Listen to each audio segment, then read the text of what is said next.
Bogus ఓట్లకు check. రాష్ట్రంలో June 25 నుంచి సర్ ప్రక్రియ. అంటే సమగ్ర ఓటర్ల జాబితా అనమాట. అంటే ఓటర్ లిస్ట్ మొత్తం సవరిస్తారు. ప్రతి ఇంటికి వస్తారు. అంటే ఎక్కడైతే ఓటర్ ఉంటాడో ఆ ఓటర్ ఇంటికి వచ్చి మీరు ఉన్నారా లేరా చెక్ చేసి, ఒకవేళ కనుక మీరు అందులో లేకపోతే మీ ఓటుని తీసేస్తారు. ఇది నెల రోజుల సమయం ఉంది. ఆ నెల రోజుల్లోపు మీ ఇంటికి 3 సార్లు వస్తారట. మరి 3 సార్లు వస్తారో ఒకసారి వచ్చిపోతారో కానీ 3 సార్లు వస్తారట. దీనికి మొత్తం సిబ్బందిని రెడీ చేసినారు. బిఎల్ఓలేమో ఆఫీసర్లు, అధికారులు వాళ్ళు, బిఎల్ఏలేమో రాజకీయ పార్టీలు పెట్టే ఏజెంట్లు. సో ఈ బిఎల్ఓలకు అనుసంధానంగా బిఎల్ఏలు ఉంటారు. ఇప్పుడు ఎలక్షన్ పోలింగ్ బూత్లోకి మీరు ఓటు వేయడానికి వెళ్ళినప్పుడు రాజకీయ పార్టీల ప్రతి పార్టీ ఏజెంట్ కూర్చుంటాడు కదా, సేమ్ అట్లనే బిఎల్ఏలు పనిచేస్తారు. ఒకవేళ బిఎల్ఓ ఈ ఓటు ఇక్కడ లేడు తీసేయాలి అన్నప్పుడు వీళ్ళు చెక్ చేసుకుంటారు. వీళ్ళకి ఓకే అన్నప్పుడు ఆ ఓటు పోతుందని తీసేస్తారనమాట. సో అక్కడ ఉండి కూడా బిఎల్ఓ ఏదైనా తప్పుడుగా చేసింది అనుకోండి, వీళ్ళు అడ్డుకోవడానికి అవకాశం ఉంటుంది. సో ఇట్లా ఈ బోగస్ ఓట్లకు చెక్ పెట్టడానికి ఈ ఎన్నికల ప్రక్రియ అంటున్నారు. ప్రతిపక్ష పార్టీలు చాలా నిశ్చితంగా దీన్ని గమనిస్తున్నాయి. ఎందుకంటే పశ్చిమ బెంగాల్లో 90 లక్షల ఓట్లు, తమిళనాడు, కేరళ, బీహార్ ఈ రాష్ట్రాల్లో పెద్ద ఎత్తున ఓట్లు పోయినాయన్న ఆరోపణలు ఉన్నాయి. కాబట్టి పోయినాయి ఓట్లు.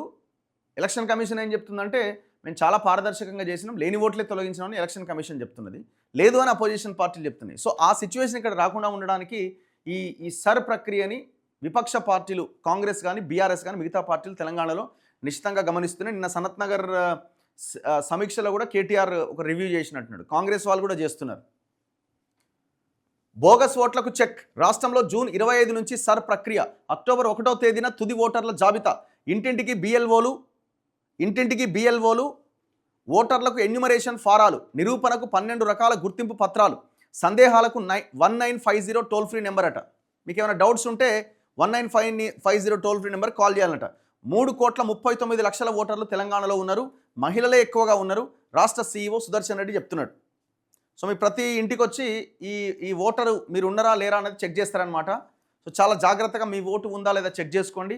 ఈ ప్రక్రియ అంతా అయిపోయిన తర్వాత అక్టోబర్ 1 తుది జాబితాను రిలీజ్ చేస్తారు.